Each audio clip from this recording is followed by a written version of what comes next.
to leverage my knowledge of history, theology, and both international and domestic issues. Tonight gonna be crazy too. Vision for the future, which I hope will inspire all of us to pursue life, liberty, and the pursuit of happiness as a human, not just an aspiration. So join me weekdays at 12 noon right after Tad is Smiling for 2 hours of the Jesse Jackson Jr. Show only on KBLA Talk 1580.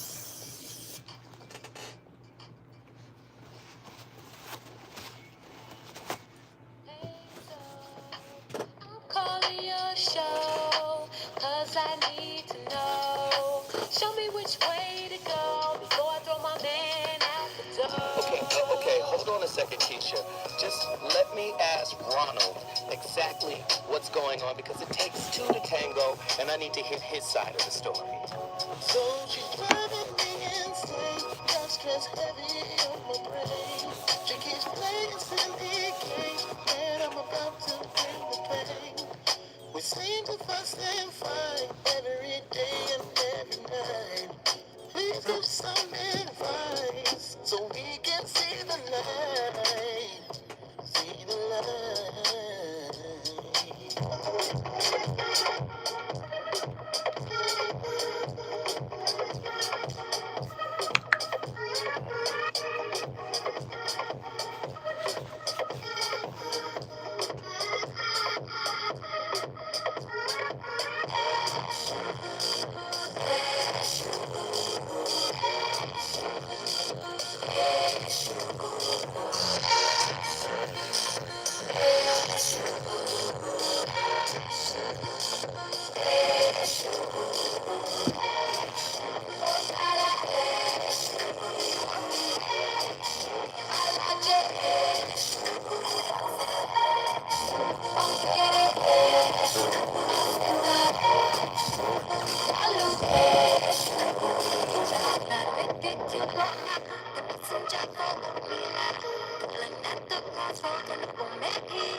I am.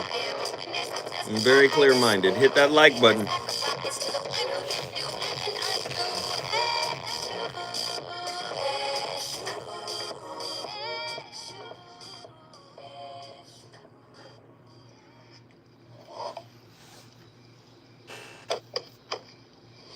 Who's your little friend?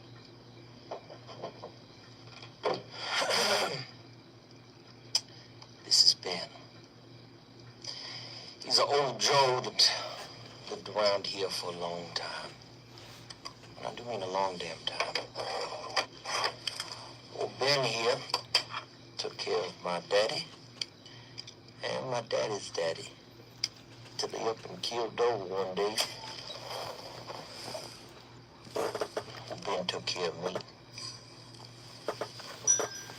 Growing up the son of a huge plantation owner in Mississippi puts a white man in contact with a whole lot of black faces. I spent my whole life here, right here in Camp Land, surrounded by black faces. I seen them every day, day in, day out. I only had one question. Why don't they kill us? Now, right out there on that porch, 3 times a week for 50 years, old Ben here would shave my daddy with a straight razor. Now, if I was old Ben, I would have cut my daddy's throat, and it wouldn't have taken me no 50 years to do it neither. But he never did. Why not? See, the science of phrenology is crucial to understanding the separation of our two species. In the skull of the African here, the area associated with submissiveness is larger than any human or any other subhuman species on planet Earth.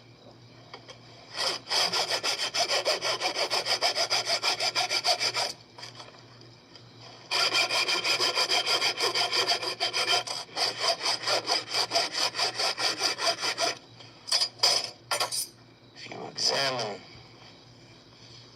this piece of skull here,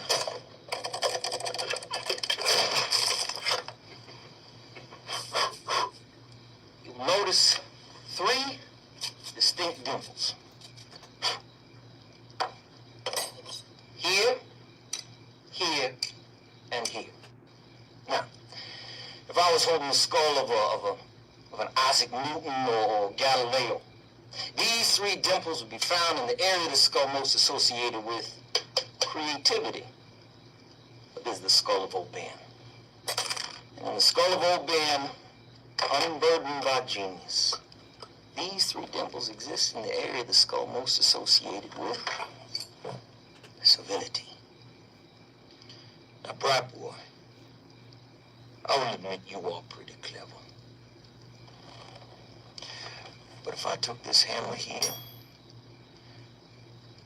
and I bashed in your skull with it, you would have the same 3 dimples in the same place as Old Ben.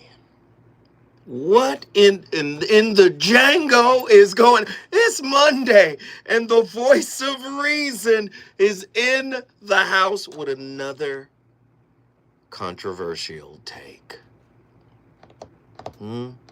Another controversial take on relationships. You know I have to stretch your imagination. And that is the purpose of tonight's topic. I don't know if you're ready. Get ready, get ready, get ready, get ready. I don't know if you're ready for this work, but it's about to go down. The anatomy of the Sambo relationship. This intriguing exploration delves into the Yessah boss relationship, where people-pleasing, fawning, and conforming individuals struggle with internal wounds and societal expectations, ultimately fostering superficial intimacy and connection.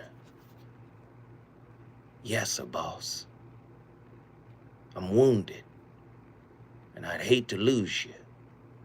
So whoever your boss is, man or woman, if you're placating to keep them, if you're pretending to keep them, you are a Sambo in the context of relating. What was Sambo? Who was Sambo? Y'all know Sambo. Don't y'all know the Sambo story? Uncle Tom and Sambo. Oftentimes you guys will see me wearing an Uncle Tom hoodie. And I just love it. I love the conversations that it sparks. As a matter of fact, Dr. Nee Cortez saw me in it one day and was like, hey, what in the backwood country sticks is going on here? And I had to tell the story. Many of us don't know the story. Uncle Tom was the hero, right? We gave Sambo's definition to Uncle Tom. Uncle Tom protected women.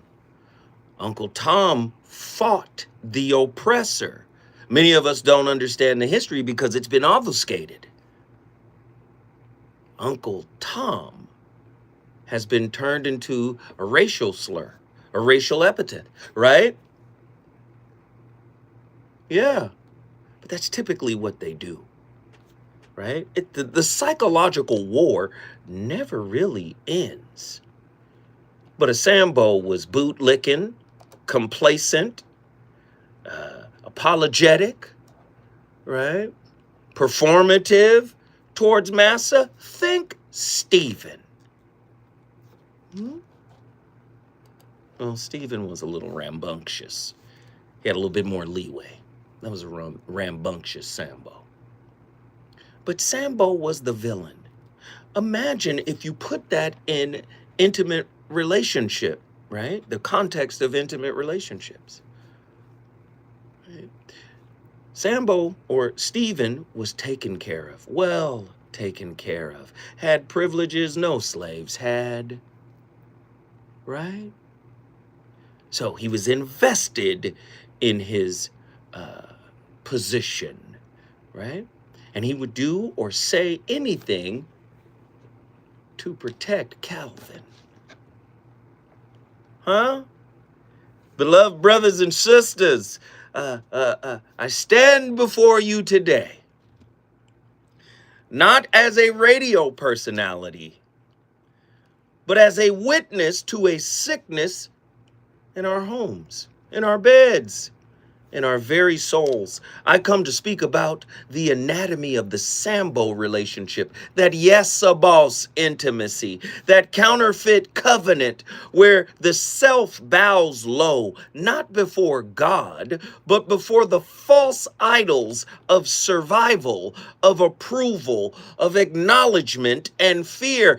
Can I get an ashe? Ashe don't work. I'm sorry. Can I get an amen? See, some of us are living in a relationship that look like freedom, but feel like slavery. Oh, if you can't be your true self. Oh, doesn't that remind you of when mom and them shut down your emotions, shut down your expression? Huh? You in the relationship to be taken care of in some capacity, but the real you, your real story, your real truth has been pushed down. Because if it comes out, oh, the relationship is in danger. The real you puts your relationship in danger. We wear the mask of sweetness, of deference, of endless yes, yes, yes, yes, yes, yes, yes, boss, while our souls are screaming no, no, no. We call it loyalty, but in actuality, it's psychological bondage. We call it devotion, but it's really desperation. We call it intimacy, but it's nothing more than the plantation of the psyche of the unhealed. Who are you, my brother, my sister? When every yes is a goddamned lie.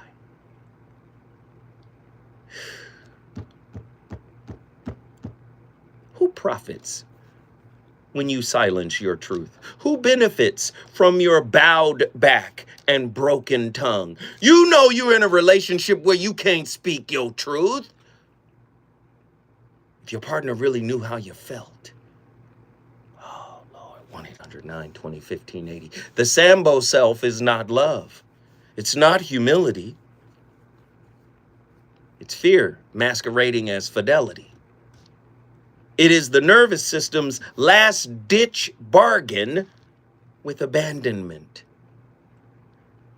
If I please you, maybe you won't leave me. If I sacrifice my truth, maybe I'll be safe.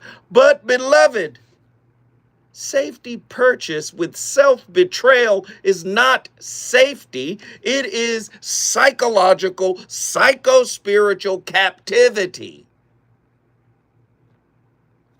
Babette Rothschild, you hear me mention her often.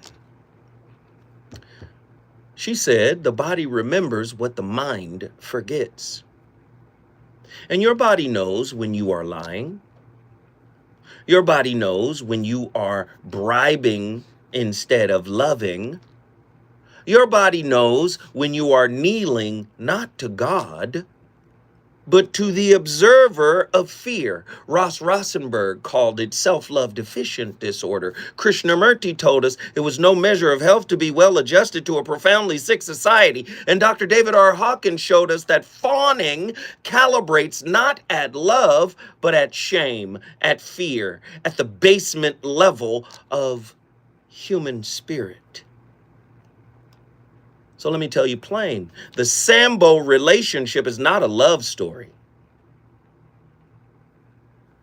It is a contract of invisible servitude. It is capitalism in the bedroom. It is intimate chattel.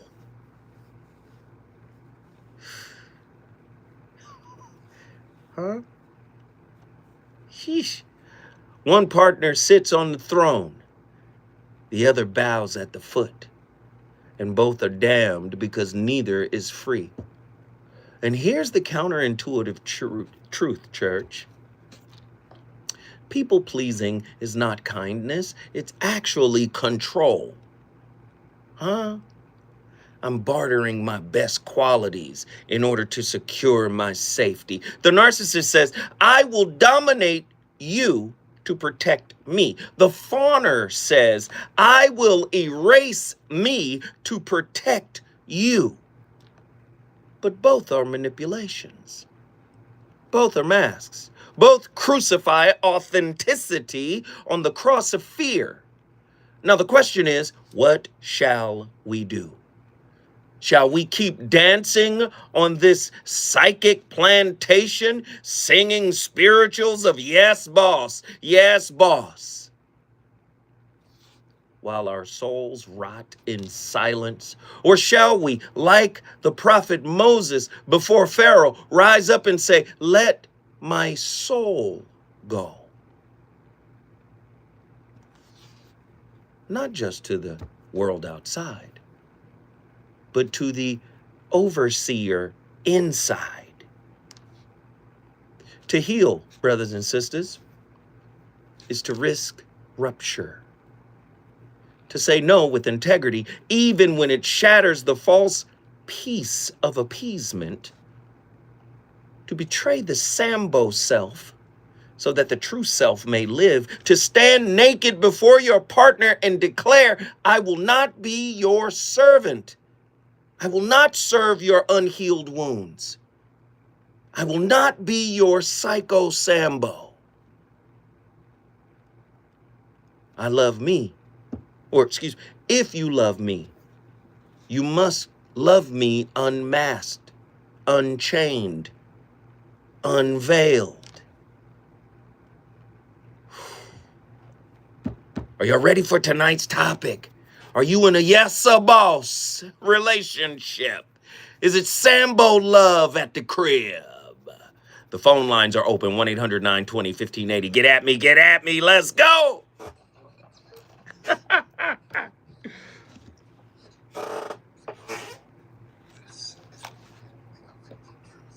love, relationships, and everything in between.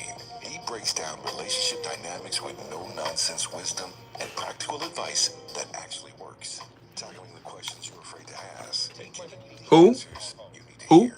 You're inside the voice of T-Money. Phil Williams on KBLA Talk 1580. What up, y'all? Yeah. Y'all ready for tonight? Hey, we had a whole nother topic planned. But when this one came up, I said, hey.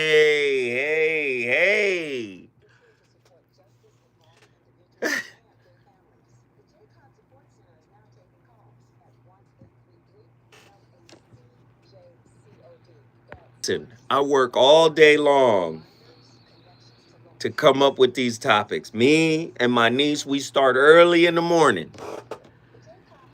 I'll be on the workout trail doing my little 4-5 mile walk.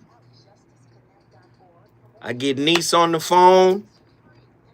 We put a lot of effort into these topics. All right. I need y'all to hit the like button. It's 7 people in here who has never heard this framing for relationships ever. Hit the like button. It's free. Right? When was the last time you heard it framed in such a way? Your spirit animal is Booker T. Is crazy. The least we could do is hit the like button. It is absolutely free. Hey, Andy, that video I sent you?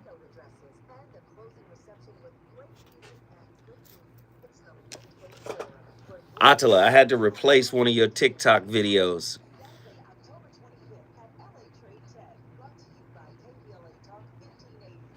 You're gonna like it though. Jumper. You gonna like it.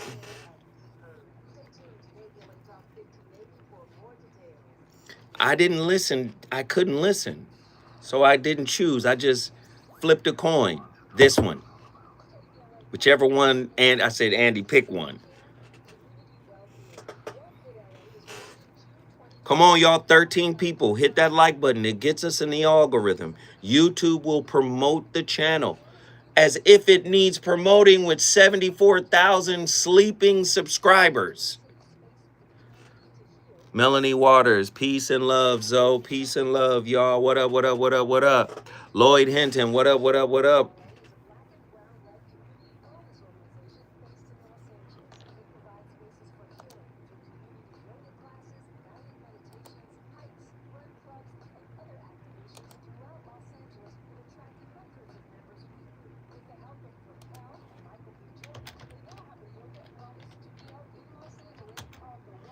If you want to support me tonight, please go to my Cash App. Moderators, please let the Cash App, please put my Cash App in the chat and encourage people to support.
This whole meritorious manumission policy is in effect, moving along at the same time, this control system. About 1852, a lady named Harriet Beach Stover wanted to write about it. So she then wrote about the whole thing. She interviewed a guy whose name was Henderson, which you all would know as Uncle Tom. He then told her about the story. She wrote a book called Uncle Tom's Cabin. But in that book, contrary to what most people think, Uncle Tom was not the bad guy. The bad guy was Sambo. And so I'm asking you all as my brothers and sisters, please in the future don't call a black guy who you know is worthless and trifling. Don't call him Uncle Tom. That's complimenting him. Call him his real name, what he's entitled to, and that's a Sambo. Any black person sells his own people out and will do them in, he is a Sambo. Now, what is a Sambo again? Going back to meritorious manumission 1710, the whole conditioning process, the whole brainwashing system, the whole social engineering system says that you must teach black people to see the world through the eyes of whites. You must see everything through their eyes.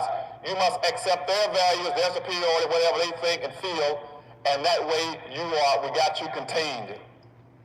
And that's why when you see somebody like Colin Powell running for office, they say, well, you can run for office if you see the things the way we want to see them. If you want to be conservative, you can run for office. If you want to place a lot of importance on abortion, you can run for office. Man, if you don't understand LA, brother, First off, that's Dr. Claude Anderson. What you want to do? That's Dr. Claude Anderson. Let's stop playing reindeer games. But what does that have to do with Los Angeles, brother? My man was giving that speech at the Faith Dome. Dr. Frederick K.C. Price, legendary. Come on, man. LA been in this for the longest. We are part of the game. But he said something very clear about Sambo, looking through the eyes of the oppressor. For many people who are unhealed, who haven't gotten on the journey of self-individuation, we look through the eyes of unhealed wounds. That is the oppressor, which makes us Sambo when the wound is the boss. Sambo in the story, right? Sambo in the story, bootlicking, placating, people pleasing for survival. It traumatized him. Do you see the metaphor tonight? Listen to what I'm trying to tell you.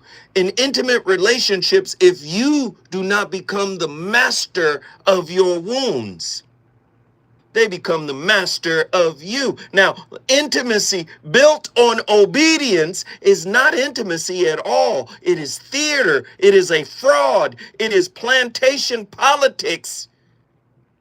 Do you understand? Dressed up with Netflix and chill.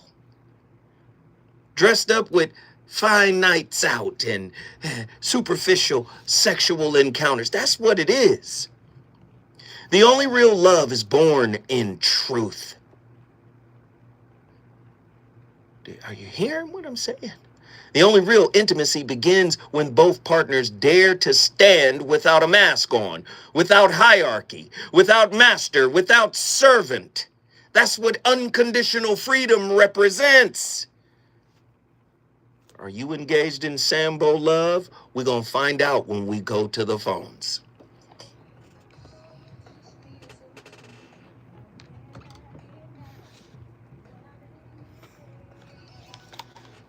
Y'all got to call in. I need callers on this one. We got T-Money. Who else is calling in? We got one caller. We need more callers. Get to your phone lines. 1-800-920-1580. 1-800-1580. I want to hear your thoughts, Gregory. Gregory, you got to call in and say that. You don't know how your thoughts, your perspective might heal, might shift somebody's spirit. We need to hear that.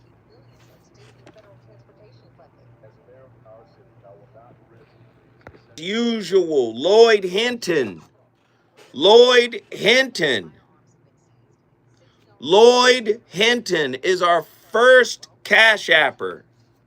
Listen, can we send all Cash Apps or all support to my Cash App today? I would appreciate the support. Please, please, please look out for your brother. Love, love, love. Look out for your brother. Love, love, love. Look out for your brother. Send it to my Cash App. $ Zoe What Netter. Yes, sir. $ Zoe What Netter. Get to your phone lines. I want to talk to you guys. Let's make this a national discussion.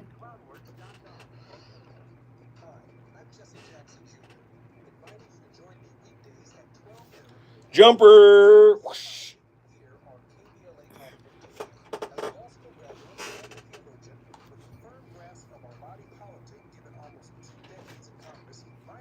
Got T-Money, Attila on hold. T-Money and Attila. Got it. Hit that like button. We got 42 people, 36 likes. Everybody hit the like button, hit the like button, hit the like button, hit the like button, hit the like button. Let's go, let's go, let's go. Let's support, let's support, let's support. Let's drive all the support to the Cash App and to the phone lines. National show right here. I kind of want to... No, I'm going to be quiet. I was about to say something. I was about to reveal that first city. I think I revealed it to Attila.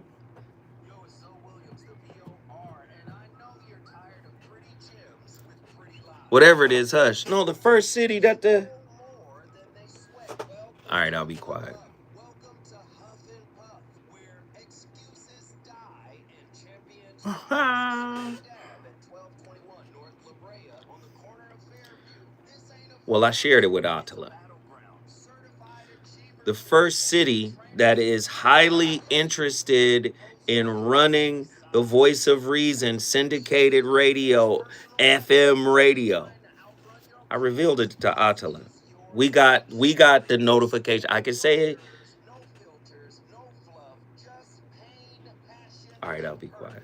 Stop talking, start training. I was finna give the geographic location of the first station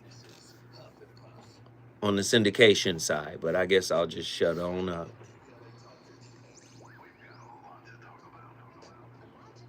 Nah, it's not in California at all.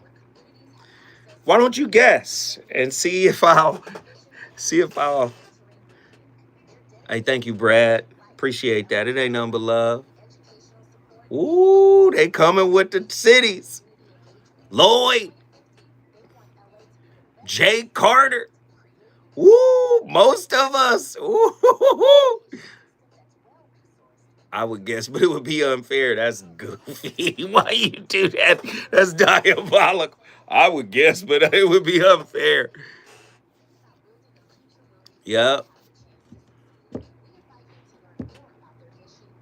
We own stuff, so what? We own stuff, so we support. But when y'all find out what city it is, Lou says Charlotte, when y'all find out what city it is, y'all got to find a way to support because it's going to be popping. DC, Pretty Brown Mimi says New Orleans. New Orleans. Speaking of New Orleans, that was Tavis Smiley's first syndication spot. Melanie Waters says Minneapolis. Come on, Prince.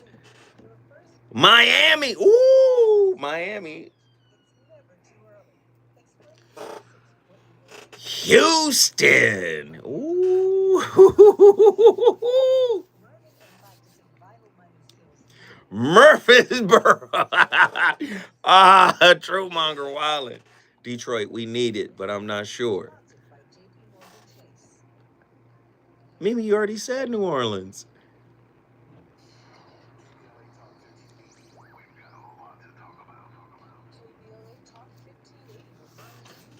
What do y'all think of the setup of the show so far?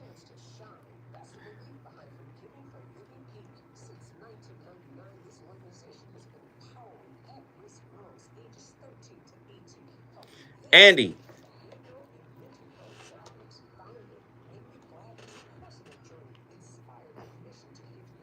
A1 framing.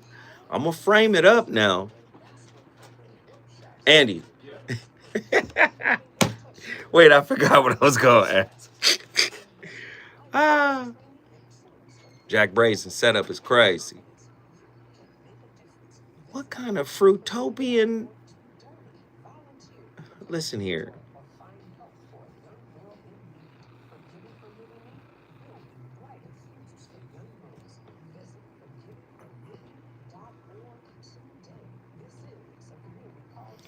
Relationship Sambo's probably listening and crying. Hey, it's gonna be lit. That's all I gotta tell you.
Hi, I am Dr. Kim Sage. I'm a licensed clinical psychologist. I think I'm losing my voice. This is my third video today, but I want to make sure I get them done so I can edit them and get them loaded this week. So if you're new here, this is part of a series called Wildly Loved, and within that series is this mini-series called What is My Trauma Type, where we're going to go through the trauma types of fight, flight, freeze, fawn, collapse and submit, and attach, cry out for help.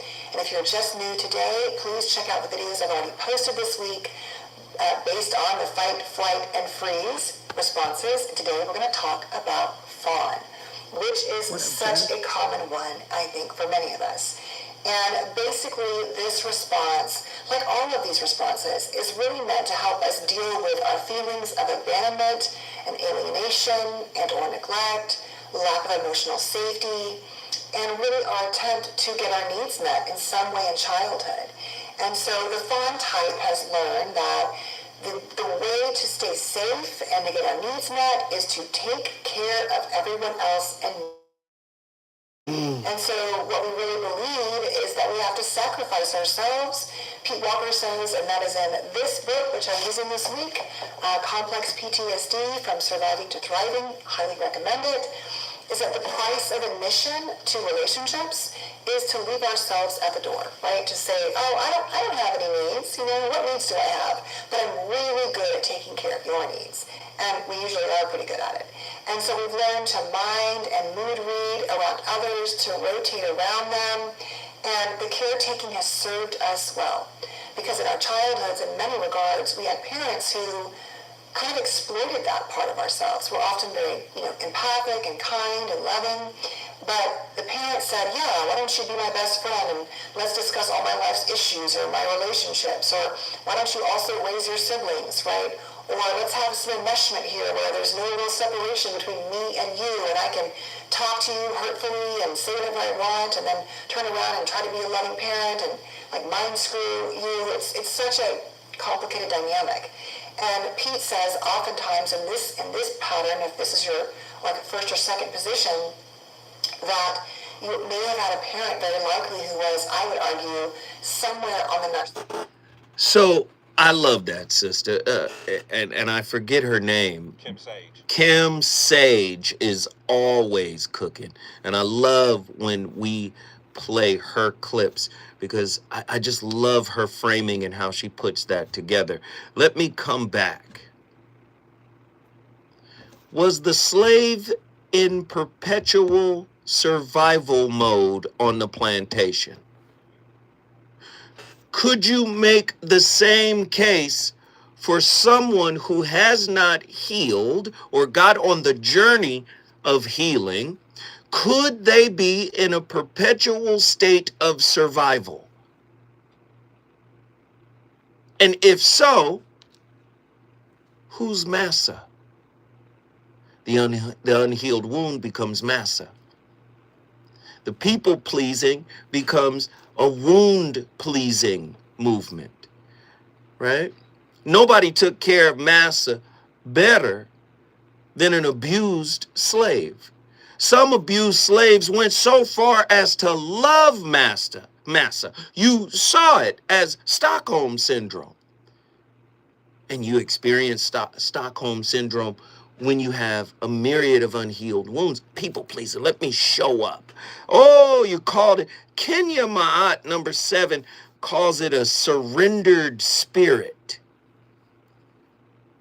Well, what do clinicians say about the 3 insecure attachment wounds in the John Bowlby, Mary Ainsworth framework? Most insecure attachment styles have conditioned themselves to manipulate their partners so they can get what they didn't get in childhood. Sambo is manipulating massa to protect his hide. And he'll do anything in order to feel safe, in order to extrapolate safety. So I ask you, beloved, what part of you insists on remaining enslaved? What plantation are you still tending in your psyche? Are you brave enough to burn it down? Not with hatred, but with holy fire, with truth, with the courage to live free.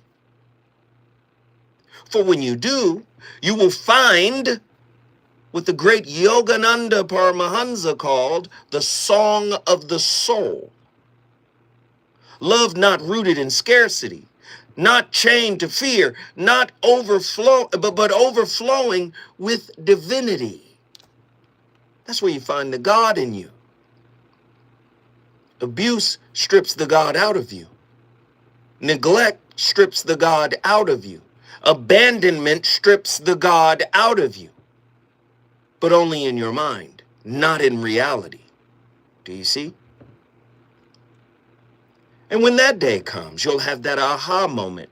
You will no longer be an intimate Sambo in your relationships. You will be free to be you. And the world has never feared anything more than a free black soul. A soul that has conquered its wounds.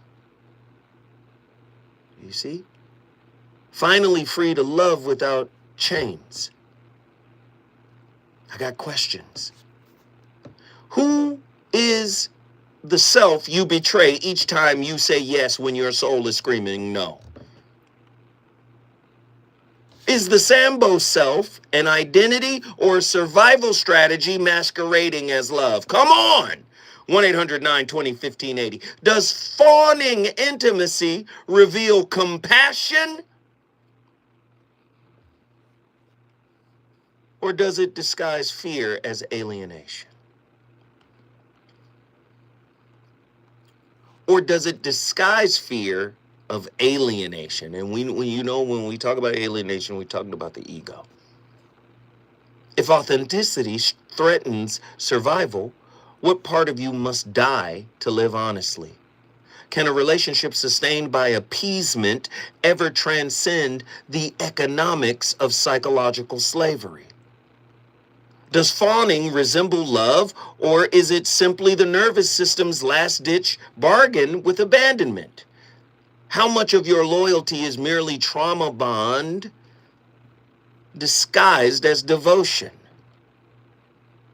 Does the anxious partner mistake their chain for an umbilical cord? Is the Sambo dynamic an inherited trauma? An ancestral memory of submission replayed as romance? When we come forward, callers, it's your time to shine.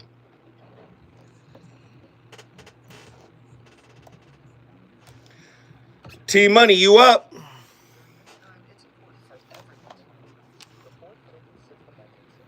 Bowman and Up to Code sent me 2 cash apps. Lewis Bowman and Up to Code. I'm appreciative. I'm thankful. I'm grateful. All right, so Pretty Brown Mimi was asking questions while I was framing up. Zoe, this topic really hits considering these political times. Exactly. Are you Django or Steven? Who you talking to, Mimi? Who you asking that question? Stockholm Yoni is crazy. Yep. Lou says we appreciate you, bro. Respect.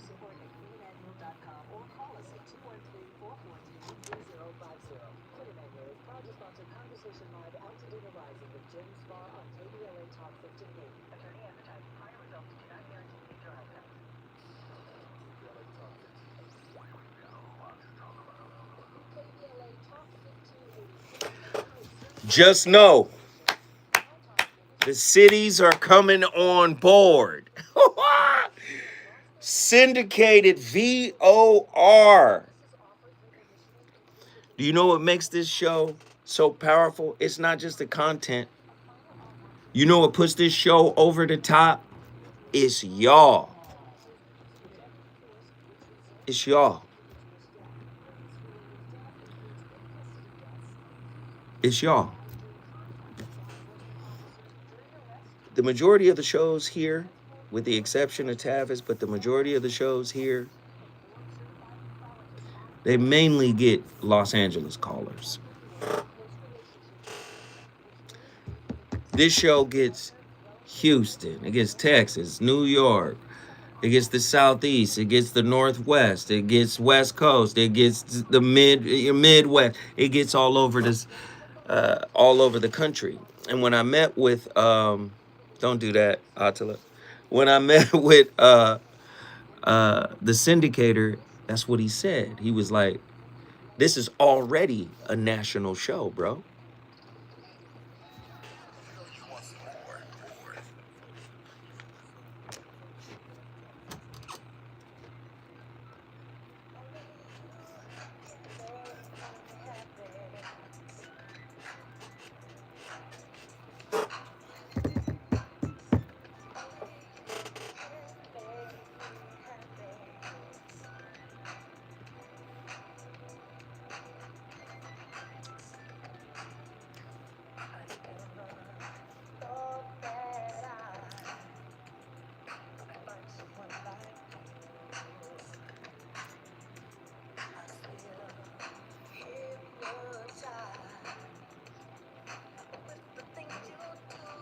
Oh, absolutely.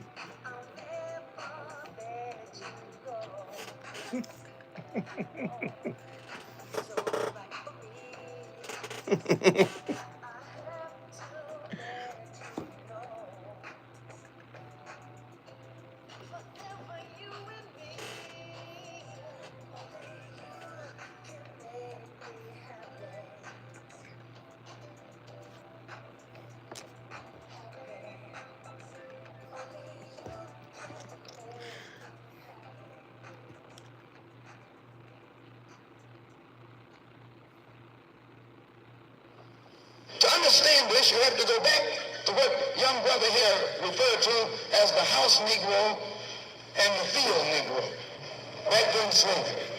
There was two kinds of slaves. There was the house Negro and the field Negro. The house Negro, they lived in the house with master. They dressed pretty good. They ate good because they ate his food, because he left. They lived in the attic or the basement, but still they lived near their master. And they loved their master more than the master loved himself. They would give their life to save their master's house quicker than the master would. The house Negro, if the master said, "We got a good house here," the house Negro said, "Yeah, we got a good house here." Whenever the master said "we," he said "we." That's how you can tell a house Negro.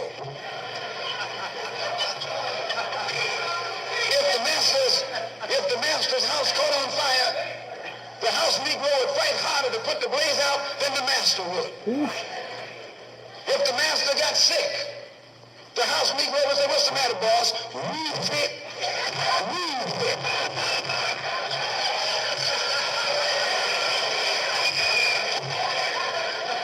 He identified himself with his master more than his master identified with himself. And if you came to the house Negro and said, "Let's run away, let's escape, let's separate," the house Negro would look at you and say, "Man, you crazy. What you mean separate? Where is there a better house than this? Where can I wear better clothes than this? Where can I eat better food than this?" That was that house Negro. In those days, he was called a house nigger. And that's what we call him today, because we still got some house niggers running around here.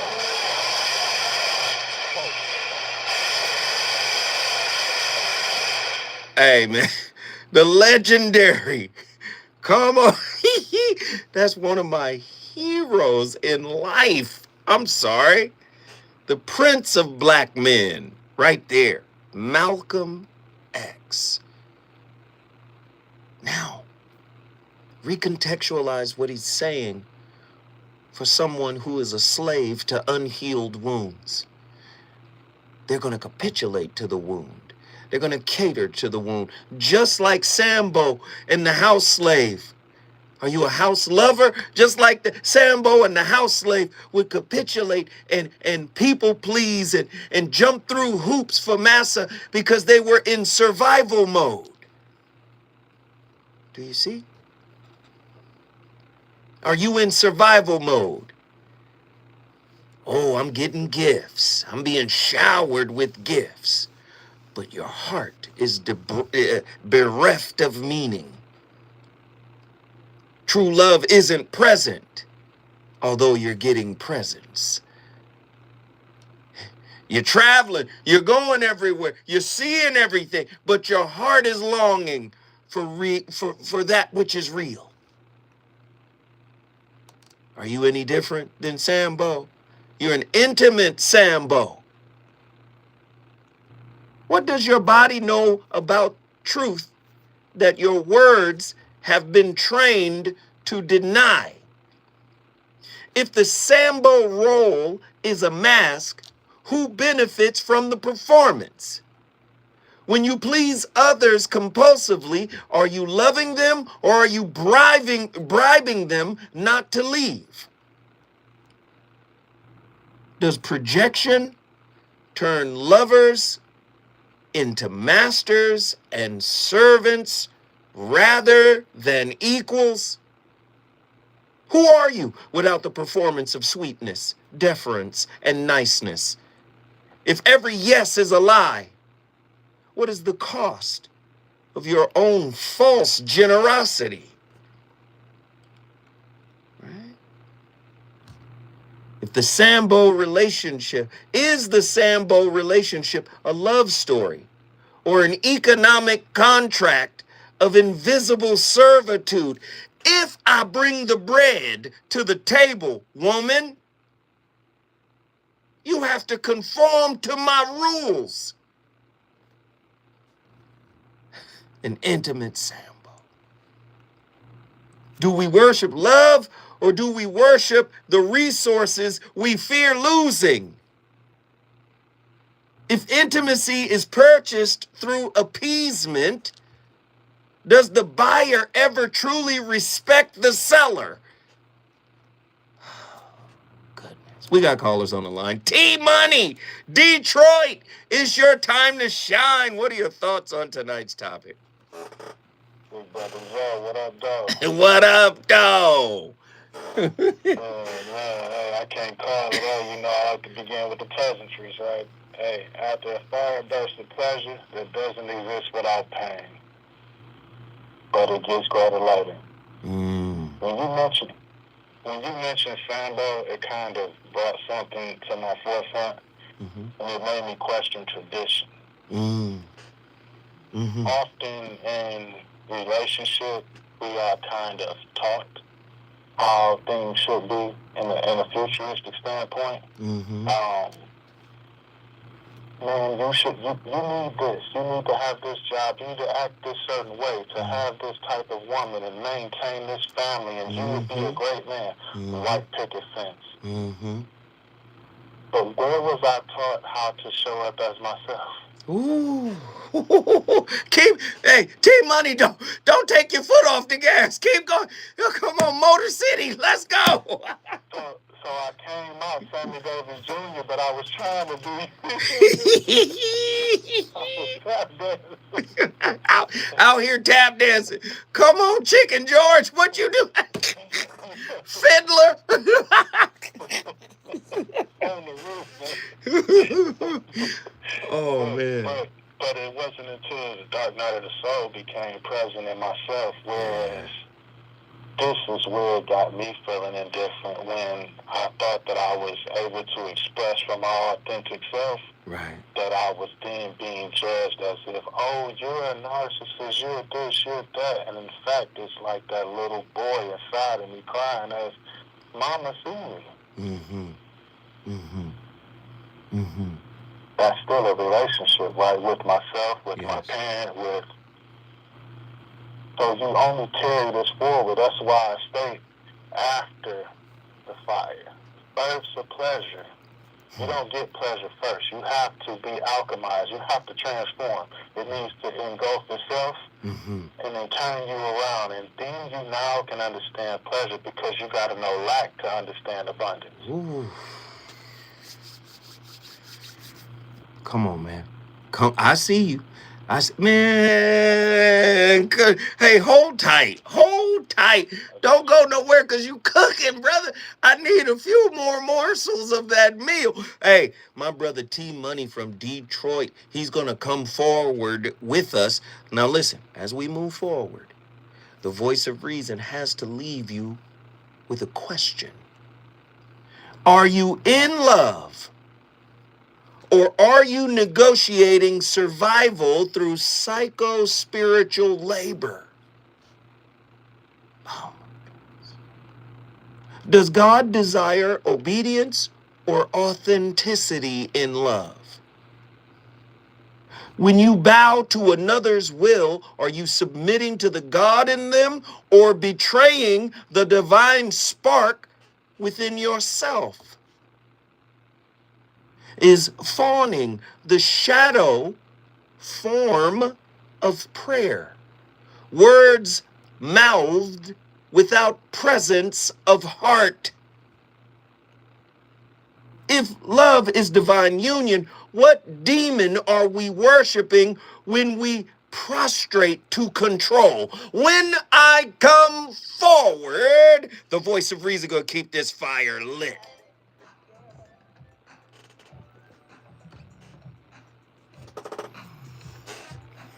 Hey, this one of them ones.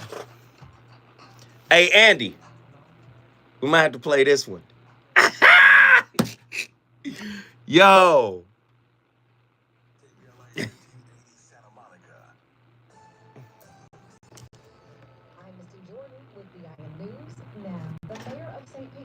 Whatever show had a new. Think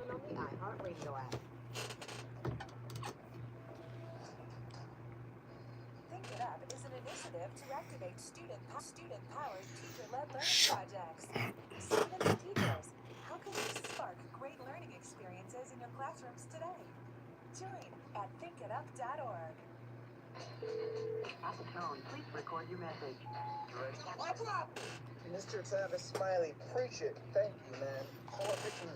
Honestly, y'all, talk to me. What do y'all think about tonight's topic? That first hour got up out of here.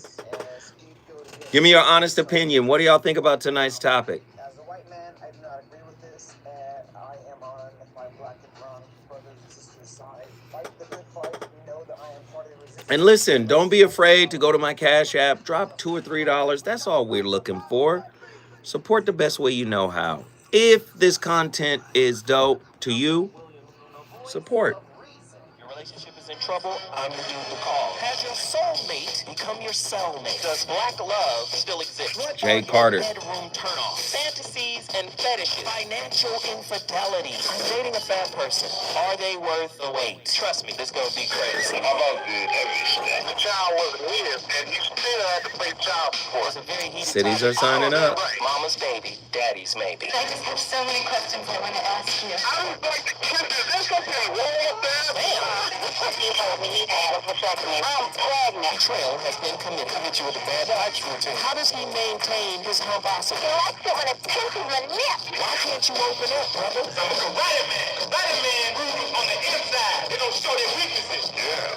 How do you make my name so well? So Williams. Reason and accountability. The voice of reason. Fly together. The buzzers, everything hangs out with its own. White people, culture's different from black people. Puerto Ricans and Indonesians cannot integrate. Egyptians and Germans cannot integrate. Australians and Mexicans cannot integrate. They have different foods, they have different music, different cultures. See, you white and I'm black. If white people have a party tonight and black people have a party, the party will be 100% different. With music, I go to a white restaurant, we integrate, Jay, right? You go to a white restaurant, you gotta look all day on the jukebox to find some music. No. At our party, we'll have Aretha Franklin, Stevie Wonder. Let me tell you, man, if I go pull a jukebox in a white restaurant, anybody black Italian here, you gotta look all over that box for some black music. Hank Snow, Johnny Cash, All kind of names I ain't never heard of. You know, when that train comes around the mountain, when that train and that train crying around there. So what I'm saying is, ain't nothing with that music, but that fits the white culture. You go in our joints, oh baby, don't leave. Oh, I cry all night. Who's that running out of my back door, honey? Oh, but see, those are our problems. Now I go to Chinese restaurant, ping, ting, tang, tong, tong, ting. So we can't integrate. We ain't never have no peace. The culture, the nature's different.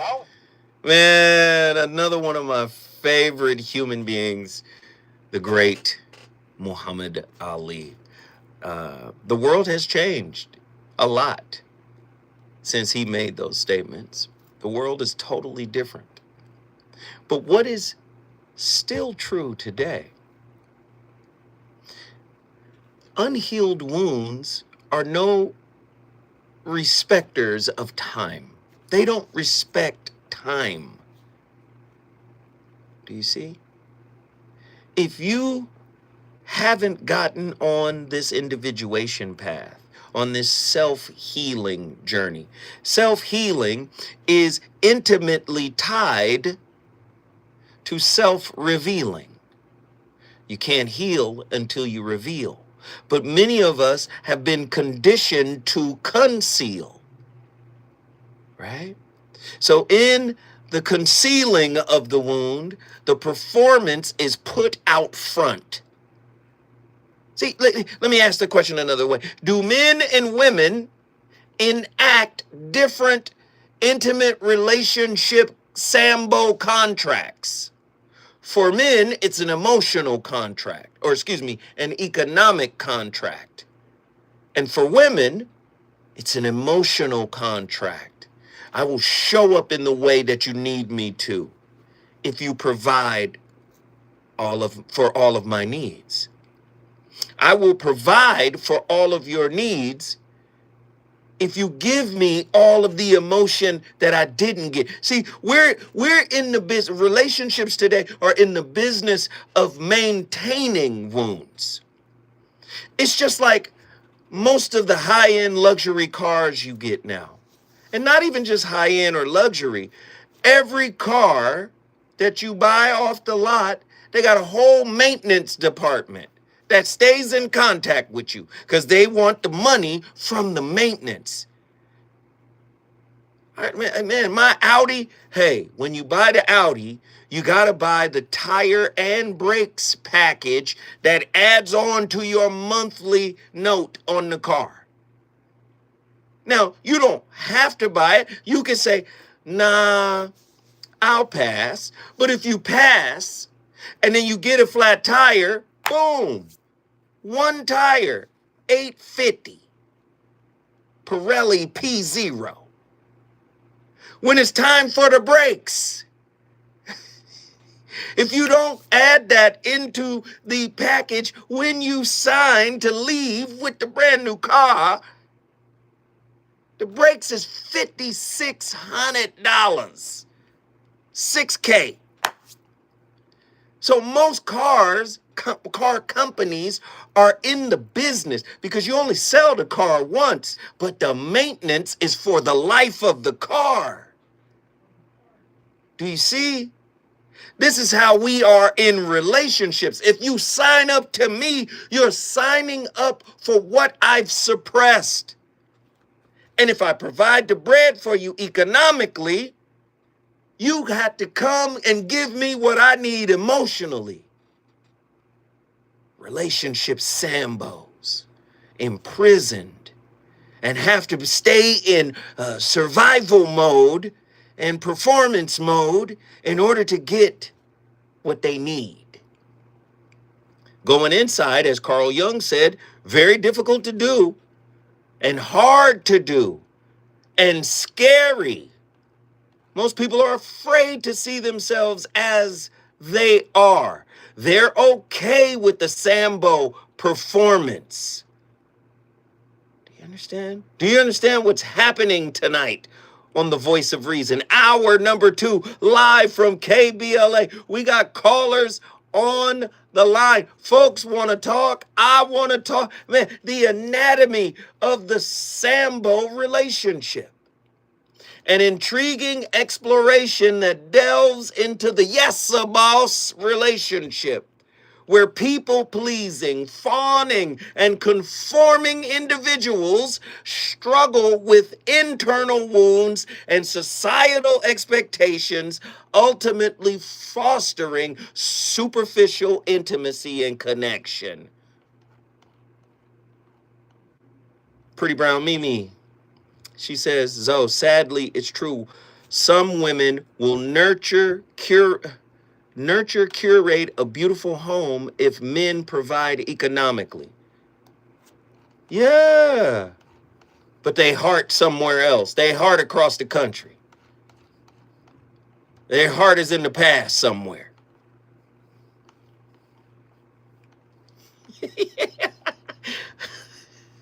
How do cultural narratives of the good wife or loyal husband reinforce Sambo stereotypes?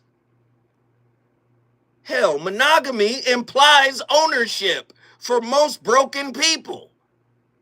What are you, my owner, boss? Ooh. Is the Uncle Tom lover simply a Sambo in a different costume of compliance? What myths keep us addicted to obedience disguised as devotion? Man, the Voice of Reason is not playing with y'all tonight. As Robert Anton Wilson's famous work, Quantum Psychology, and not Power versus Force, but what's the other Robert Anton Wilson book? But he definitely did Quantum Psychology. Oh, Prometheus Rising. What reality tunnel convinces you that suffering is safer than freedom? Hell, the mystic knows that suffering, when you embrace it and you stop running from it, turns into the superhighway to freedom. Can one awaken from the Sambo trance without burning every bridge of false belonging? If consciousness calibrates, right, levels of truth, according to Dr. David R. Hawkins, Power versus Force, where does fawning rank? Love, fear, or shame?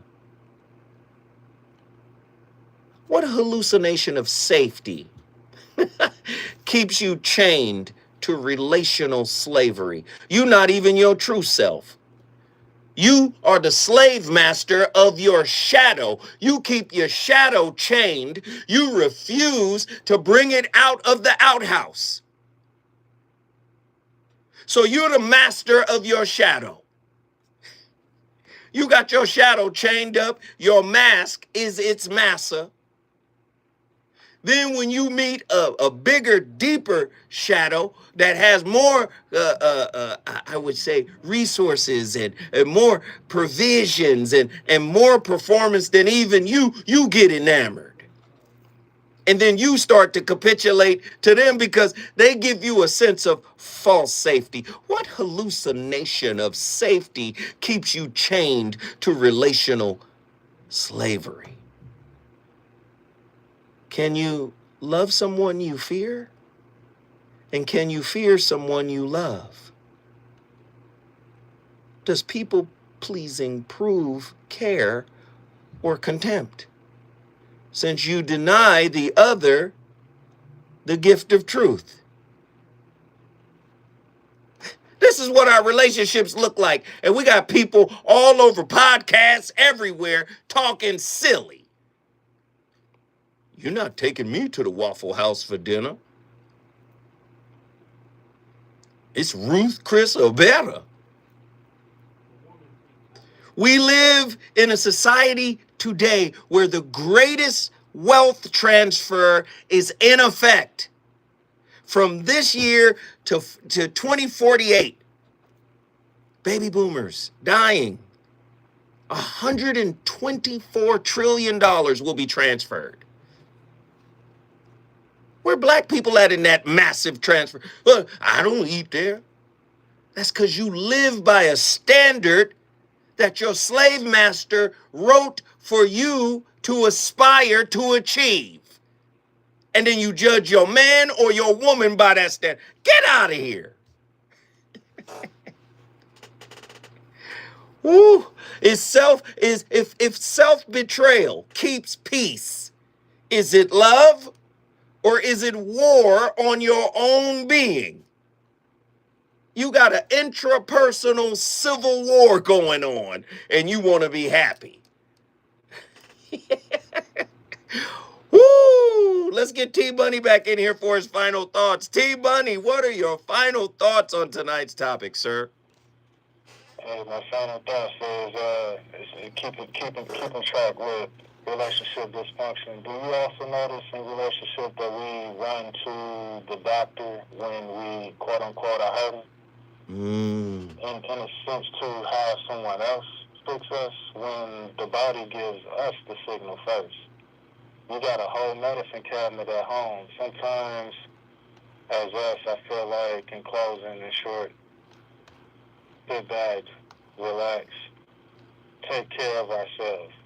Speaking from experience, I thought that destination addiction was going to make things better. It actually brought that fire upon to now I'm actually able to stand on my 10 toes and say, thank you, God.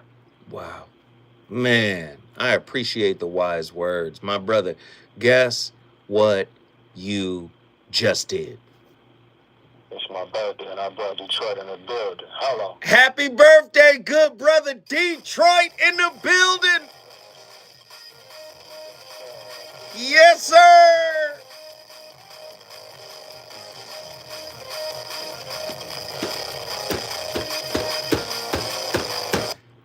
T-Money Detroit. We appreciate the call, good brother. Call in anytime. If you want to bring your city in the building, you know what you got to do. All you got to do is call me at 1-800-920-1580.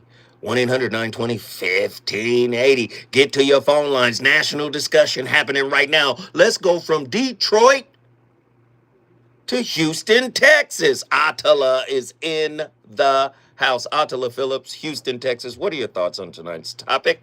What up, T.O.? You a full fizzle. This is good. Yeah, I'm in here turned up. Yes, sir, Yes, boss. sir, boss. Yes, this is a great topic. Wild. Yeah. Yes. And I think what you just said actually sums up kind of like where my mind was going with this as well. Our modern day conversations about what do you bring to the table and all these weird like transactional conversations that we have are all just extensions of a Willie Lynch syndrome, like a spiritual Willie Lynch syndrome. And so I think a lot of us like, you know, we're so used to being sellouts. Excuse me if I sound a little stuffed up. My nose is anyway. Because we're so used to being sellouts in other areas in our lives, I think we're also sellouts to our wounds as well. Ooh, wound sellouts. So, and it's all for the appearance of peace, like, or the appearance of, like, being, you know, well-being, or, you know, being well endowed in terms of money or status or whatever. But, I mean, at the end of the day, like, I think that's the reason why we just need to take a step back and kind of look at what's going on, right? Wow. Yeah. And so just because you avoid yourself does not mean that you're exempt of the work, right? Like all the things that we do to try and distract ourselves in the external ways, and we externalize the blame as well. All the things that we do, like that doesn't mean that you're going to get away from doing the work. You have to be, I guess you could say, like an internal sharecropper of your wounds. But an internal sharecropper. Who is this, Ronan? What's going on? Attila's on fire tonight. Hey, Keep cooking. What's up, Ronan? No, but I mean, I'm just saying, like, I think the more that we're trying to like externalize the blame and make everybody else the issue, you know, the more likely you are going to basically find yourself in situations that are going to bring that out of you. Like, I think in regards to our relationships and the spiritual irritants, like you call them, right, they're meant to provoke the Sambo out of us. Ooh. But I think at the end of the day, it's just more profitable to keep that mentality, because as long as I can keep my head down and pretend like I'm working on myself, then maybe I can get by. Wow. Wow. We need a Sambo exorcism? What is I love it. And I think a good, and I'll just say this real quick because I know you've got to go. But I think the number one indicator is that if you are someone who doesn't keep your promises to yourself, you're probably a spiritual Sambo. Wow. If you don't keep your promises to yourself, I need you to peel that back, because sometimes we keep promises to our lower self because it's easier to keep that promise than it is to make a promise and keep a promise to our higher self. When we come forward, Attala's gonna tell us the difference. Ooh, where Attala? You still here, Attala? I need you for that. Are you still here? Did Andy drop you? Because if he did, call back. Advice that actually works. Tackling the questions you're afraid to ask and giving you the answers you need to hear. You're excited. Attala, are you there? Williams on KBLA Talk. Granger does the same. Attala, you still there? Professional grade products he needs, from voltage detectors to harnesses to hard hats, plus fast. Oh, Attala, you're not feeling well. Call 1-800-GRANGER, click Granger.com, or just stop. Attala, are you still on the line? For the ones who get it done. Are we mute? Stomach issues again? Can you hear me? Who are you? Your pancreas. I could be the real reason for your dire. All right, you still on the line. Cool. The difference between keeping promises to your lower self, Sambo, and the fear of making promises to your higher self, making and keep, you got to go right there. Yo, this shit is crazy. Are we bullshitting? This topic today is crazy. And Attala tell you, I'm hard on myself. I don't normally, like, I first off, I don't even listen to the shows. That's number one. If you catch me listening to the VOR, that means I really like that episode. And rarely do I really like an episode, but I'm liking the way this one is going down. Your thoughts? Job seekers and businesses alike. Visit careeronestop.org, or for more info, just call California's Help Center or visit cwdb.ca. Spiritual gold. And listen, don't be Zoe will treat you with kindness if you change your mind. When I started making promises and keeping them to myself, I found out I got excluded, and I'm here for it. Sometimes sometimes those are the best breakups you can ever experience. Hey, and don't forget, if you haven't already, go to my Cash App and support. We're only asking for twos and fews, a 5-spot, a 2-spot, a 3-spot. Go to my Cash App, $Zoe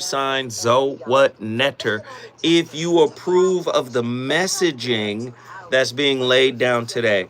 And if you're coming in, hit the like button, LOL, I'm late. I'm hella late, man. Gotta catch the back seat for the rest of the bus ride. When I tell you Davy Lee,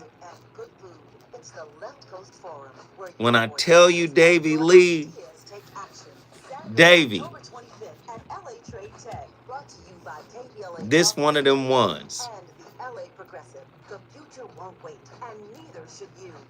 Need to do a live show again, brother. Absolutely. Absolutely. I was so... Nah, it's fire.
If you don't have a basic sense of self-worth, criticism becomes damaging instead of being simply unfavorable feedback.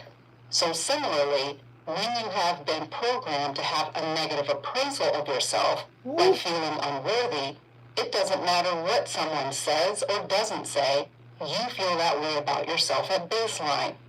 And that feeling of inadequacy shapes the decisions that you make, the company you keep, and the kinds of opportunities for which you make yourself available. But these negative stories can also create a lot of anxiety and self-doubt. Dr. Tracy Marks, Muhammad Ali, Malcolm X. I mean, we've really been on complete fire tonight. The voice of reason is cooking. Andy, I know our screen over here is down. I know we got other callers, right? Attila, Sean, John. There we go. Boom. Let's roll through them. Attila, I want you to give me the answer, because you mentioned something, about making promises to self. And then I made a distinction. I think for many people, it's easier to keep a promise to our lower self than it is to keep and make a promise to our higher self. What are your thoughts on that concept? No, I mean, it makes perfect sense. I think when you're thinking about like your lower self, I came up with like 3 C's that come from this. So the first being convenience, the second being comfort, and the third being concealment. As long as I'm within the realm of things that are convenient, things that make me feel comfortable, my emotions feel comfortable, I don't get quote unquote triggered, and as long as I'm able to hide them, then my lower self is good. I've done the job of keeping it at peace, because I think that's the thing. You don't necessarily have to make a promise to your lower self, I don't think. I think, like you said, it's more so about maintaining the status quo, and that fulfills the requirement. But when you get to your higher self, the reason why we talk about making quote-unquote promises is because it's yet to come into fruition, right? So I have 3 C's for that as well. Culpability, confidence, and commitment. Because those are higher levels of thinking that require you to do some inner work. So that's all. Let's add one more C, confession. Honey. You got to get into that self-confessional. You can't be culpable without the confession, right? That's right. You got to hear yourself out. Oh, Attila, I love you to death, child. Guess what you just did? All right, Houston in the building. Hey, man, Houston, Texas is on the board. If you want to bring your city into the building, it's really simple. It's really easy. All you got to do to join this national discussion is get to your phone lines, 1-800-920-1580. Do I got time? I ain't got time. But when I come forward, I'm going to Hawaii and I'm going to Oakland. Let's get it.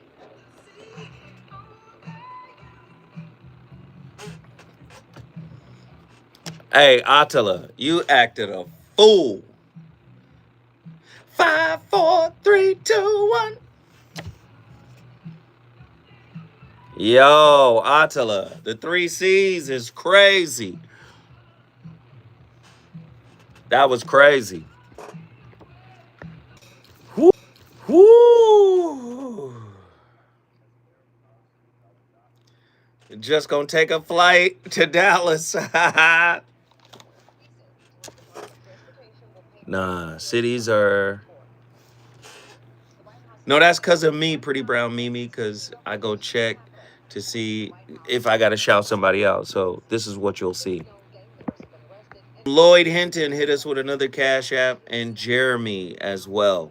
So we got 2 Cash Apps in that last segment. I really appreciate the support. Please continue to support your brother. Thank you for the Cash Apps. I mean, Lloyd, I was going to say, man, like, when we did that live event here in Los Angeles, but over there in Inglewood, man, to see you in the building after years of seeing you online, That just lets me know that I'm doing God's work. Fast and loose with facts and scapegoat everyone under the sun, especially black and brown people. As a white man, I do not You hear that old I am on my adage, brother resistance side. if you can help just one person. I am part of resistance. So when we saw you and we saw Cali Soul and we saw Sugar Crisp and man, I was like, what? People coming from all out of town, like that. I was like, all right, that meant a lot to me. That meant a whole lot to me. You guys have no idea. That Inglewood live, relationship roundtable was crazy at a theater in Los Angeles. And you have to understand that theater is literally 2 miles away from SoFi, which is less than a mile away from Intuit, which is on the same block, not even a mile away from the Forum. And then there's crypto, and then there's UCLA, USC. There's so much going on in LA. And to get all of those people to show up at a theater in Inglewood, it's nuts. So I'm appreciative for all of that. Like, I am deeply appreciative. What up, Tracy Brooks? Thank you for tapping in. Yeah, man. So to meet the brother Lloyd, and then same with brother John Gilbreth. John Gilbreth was here last weekend. I'm like, I gotta support. Listen, come to the Chairman's Lounge. We not sitting out in a regular spot. You come sit in here with me, brother. You understand? I tell you what, though, John Gilbreth brought some damn, I don't know what kind of Hawaiian macadamian ass nut cookie.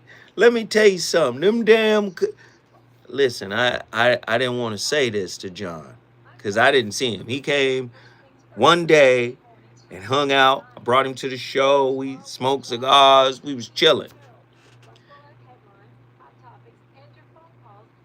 That motherfucking bag of cookies did not last the night, John.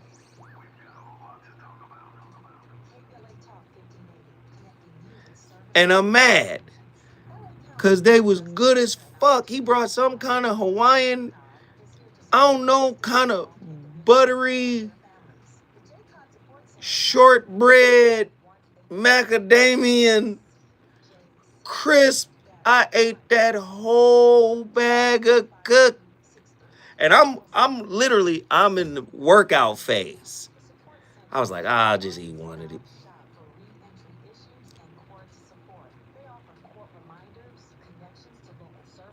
You get that face, that look on you eat. What the fuck? What's that little girl? The fuck? What the fuck? God damn. I destroyed them cookies. I destroyed them damn cookies. Nah, for sure. Shit that motherfucker got me doing. Definitely burned all that shit off. But I had to eat them. Them cookies was delicious. Now, I want to give you guys an update. I know you guys been on hold a while. Please forgive me. I don't have a screen here to see you like normal. So I have to rely on Andy to say, this is who's next. All right? Yeah, Tracy, I destroyed them cookies. Destroyed. What do you do when thousands have to plead guilty whether you are or not? Cash bail makes poverty a crime. That's why the Bail Project helps those who can't afford it while fighting to end cash bail. Because freedom should be free. Brought to you by the Ad Council.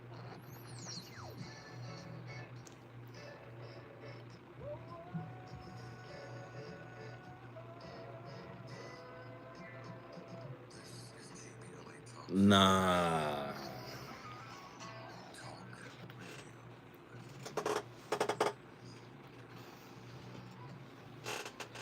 Here we go.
Which naturally transitions me to the first point on this list.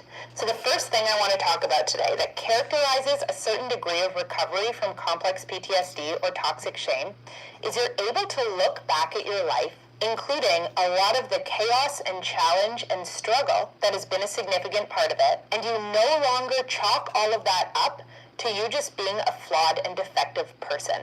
So this might include things like having severe difficulty in forming intimate relationships, whether that's friendships or romantic relationships, struggling to set and achieve goals that feel meaningful for you, consistently managing your mental or physical health, developing healthy communication skills, the list goes on.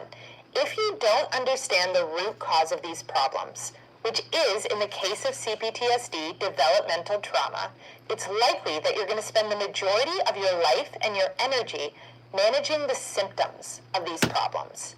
And then, when you're unable to do so consistently, because you're not really getting them at the root cause, you're just kind of playing whack-a-mole with them. The story you might tell yourself, if you have that shame-bound personality, is the reason I can't just get it together and be a normal person is because I am defective and flawed and there's something wrong with me. In the healing process, you're able to look back over your life, including the failed relationships, the ways in which you have let yourself down, the opportunities you missed, the mental health challenges you developed, the ways you neglected to take care of yourself, and you're able to give a proper name for the root cause of those problems, which is complex trauma. And framing it this way is likely to... Man, Heidi Prieb. She said it. You don't heal it, you manage it. If you're a manager of your wounds, you're a controller of your partner. I'm sorry. The chances are you're going to be a controller and a manipulator. I'm sorry. Some but all. Okay, I'll give you some but all. Some but not all. But come on. Do you see? We got work to do in these relationships. That's what the relationship is literally for. I don't want to be with a bootlicker. Yes, whatever you like. Yes. Okay, bark like a dog. Right. Whatever you like. I don't want that. I want someone who has discovered and cultivated the truth of who they are. And guess what? They don't have to be that from day one, but I want somebody on the path of that. Do you know how many soul graveyards are behind the unhealed? People they've consumed and discarded. We got callers on the line. Let's get them in here. John, Mountain View, Hawaii on deck. What are your thoughts on tonight's topic, my friend? Greetings and blessings to all within the sound of my voice. Greetings and blessings to you, Joe. Thank you, brother. It was a nice week. It was a nice week that I spent with you, and I appreciate your time and efforts. Yes, sir. Here we go. Let me get out your way, Pastor. No, because I'm gonna be real brief. Because basically, what we're looking at is the predictability, or at least the adjustable predictability of what people claim, so-called, in this Sambo-ish relationship dynamic. Right. You want to control the situation, but unfortunately, just like the other situation, you don't want to face your mirror, yourself, your spiritual guiding point. You don't predict either one. Keep going. You have no control over either. And yet at the same time, if you would even attempt to be just curious about the other situation, just curious about it. Right. Well, what about the same questions that you claim, since again, you want this freedom that is called relationships. Yet at the same time, you're the bullwhip that needs to be whipped, or are you the whipping person that's getting whipped? Because you're choosing one of the two. You're either using the tool itself to whip others into the place where you want them to be, or you're actually being whipped by the situation you claim you have control. Keep going, John. Yeah. The whole point is, you're not supposed to be whipped. Right. Or whip. And if there's whipping, it's whipping you in the shape. It's whipping you to the purpose you're supposed to be. It's having you stand on the square that if I gave you 10 commandments, you can't fake all of them. Right. Right. You have to approve yourself to do even one. So why are you choosing the matrix, the madness, this societal norm, versus the spirituality and the place where even you get to ask God, is it all right? Is it okay? Yeah. Yes. Yes. And you keep choosing the foolishness. Oh, okay, I'm going to say it in the Michael Jordan commercial back in the days over drugs. Stop. Get some help. Jesus Christ. What are you doing? Hey, John, guess what you just did, good brother? Mountain View is in the house. Blessings to all. Yes, sir. Mountain View, Hawaii is on the board. If you want to bring your city, you know the deal. You know the routine. You know the protocol. The number to dial, 1-800-920-1580. Pretty round Mimi. 726 here on my chat says, going from Sambo to Django is the ultimate goal. And I agree. Metaphorically speaking. Right? You're a people pleaser. You're a kowtower. You're compromise yourself, your identity when you're unhealed. And I'm not villainizing you for that. But ultimately, using this metaphor, you want to be Django. You want to be a freeman, right? You want to be free. I love this, man. We got time, yeah? Okay, look, when I come forward, I can't see my clock, ladies and gentlemen. It's all good. But when I come forward, we're going to Oakland, California. And we're going to get this call in because the callers have been killing tonight. Let's see what we got coming out of Oakland.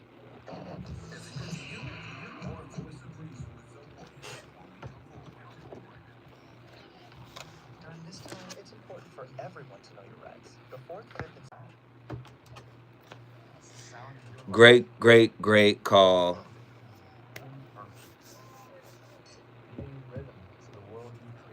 Appreciate everybody for the twos and fews. I appreciate it. Yeah. Thank you. Thank you for the likes. Thank you for the phone calls. Again, like I said, you guys make this show go. As a lineman, he does whatever it takes to keep the power on in his community.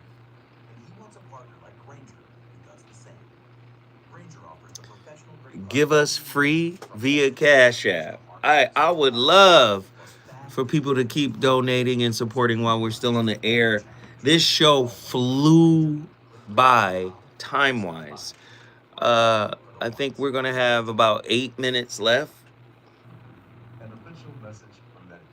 So it's Dallas. I'm really starting to figure out Medicare, and I have questions like when to enroll and how to enroll. Jumper. Straight to the official source, Medicare.gov, to get the facts about Medicare. I found answers to all my questions, and I'm ready to get started. And so It's, just go to Medicare.gov to get the real facts about Medicare. Paid for by the U.S. Department of Health. Ooh, interesting question, Ida. The Sambo might be, the codependent, self-love deficient. Yeah. Learning new things comes with age. My mom, she's Po little tink tink. and what we're talking about. Most of us proud of you, Zo. Thank you. I hear Unc saying, Memory loss may be a sign of elbow Alzheimer's straight disease. in my head now. Hey, Your loved one time to time for the future. I had a whole conversation with my son today from Turkey. I was telling him, like, oh, I was about to start my coach talk.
Here is part 2 of working to help heal the fawn response, and I'm going to give you 2 very specific practices or approaches that you can use.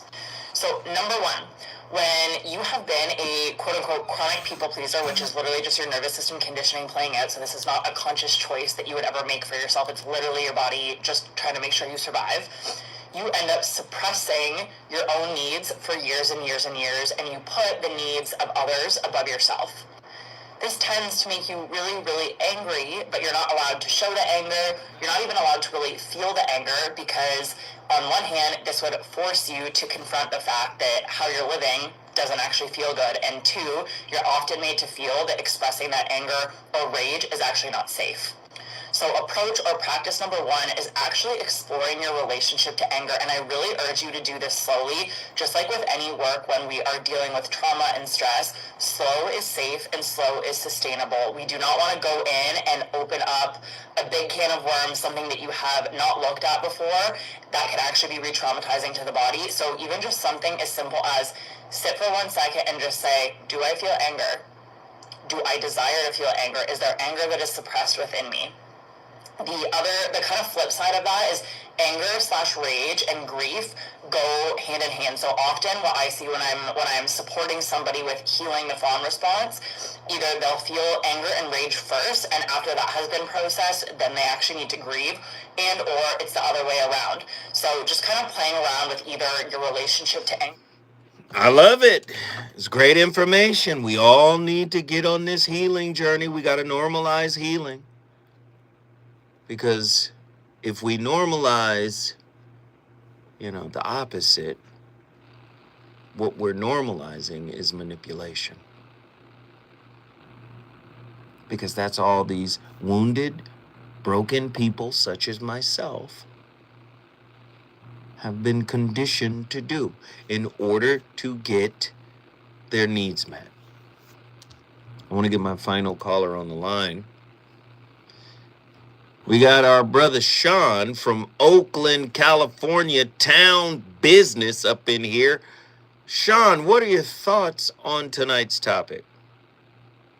Brothers, first of all, you may be broken in your own mind, but the fact is, you're taking the bull by the horns, and you have succeeded in life so far. So you keep doing that and set a great example. Mm-hmm. But I'm telling you, don't go along to get along. As a white guy, right? The thing with the Sambo and what a great show, by the way. All that stuff to me, because I'm not that bad white guy. But I know so many people that are. And I don't put them into my circle of trust. They're not allowed in my family. They're not allowed around me. I keep them away from me.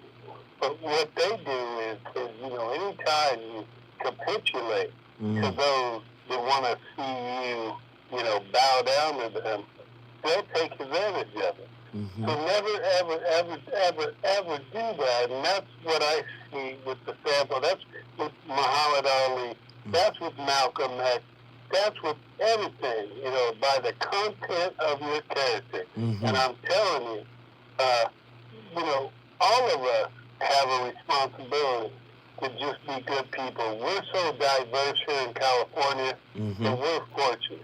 We're so fortunate because we realize we have every asset and deficit that every human being has. It doesn't have to do with the color of your skin. It has nothing to do with that. It has to do with how you act. Right. I agree 100%. And Sean, I appreciate you for waiting on the line. Thank you for your words of wisdom. But guess what you just did? Oakland.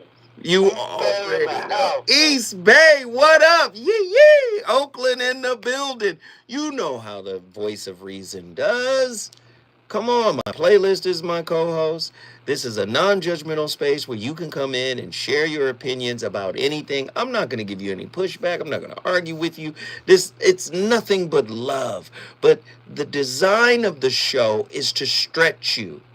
Stretch your perspective outside of your norm, to get you to look at things differently. Because if you keep looking at things the same way, chances are you're missing answers thinking that they never showed up. It's just that your eyes, your spirit, your mind isn't calibrated to see them. And so tonight's topic was that kind of show. And it was powerful. But you must keep in mind that every generation builds its temples to love upon ruins. Ruins inherited not from personal failure, but from psychic or psycho-spiritual legacies, right? Sometimes too deep to even utter, right? The body remembers what the conscious mind cannot hold, what the conscious mind refuses to hold. But not only does the body remember, the subconscious remembers, the shadow remembers. Babette Rothschild's work, you hear us talk about her quite a bit. Her book is called The Body Remembers. It remembers trauma even when the mind forgets. Thus, every embrace, every silence, every retreat in intimacy is layered with the sediment of unprocessed survival. Think of how Sambo had to live. We don't even see the human part of Sambo. Sambo was in fear. Think of the level of fear and the state of survival that Sambo was in, that said, do anything to survive. Think of how traumatized and broken he was. Do you understand? We mistake this haunting for love, when in truth, it is the choreography of trauma reenacting itself in our lives. John Bowlby, father of attachment theory, suggested that children cling to caregivers not merely for sustenance, but for the illusion of safety. Yet, Mary Ainsworth revealed in her strange situation experiments, safety is often conditional, contingent, or withdrawn. A child learns early affection is a type of currency. Belonging is also a contract, and rejection is always near. This conditionality calcifies into adult intimacy, where abandonment anxiety disguises itself as devotion and avoidance masquerades itself as self-sufficiency. Listen, I'm Zoe Williams, the voice of reason, and I'm going to be the voice of reason until my time is up on planet Earth. I'm going to continue to trigger, to destabilize our norms so we can see things differently. Just keep this in mind. I start the conversations, but it's really up to you to finish them. I'll be back tomorrow with another slapper. Deuces!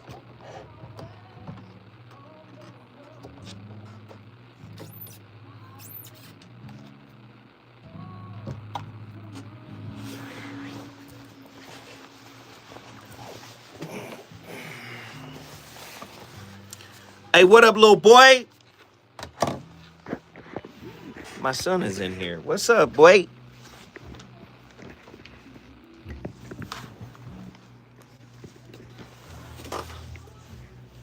Hey, I'm gonna holler at you in a minute, sir. I appreciate y'all. I love y'all. Thank y'all for tapping in. All right? Deuces.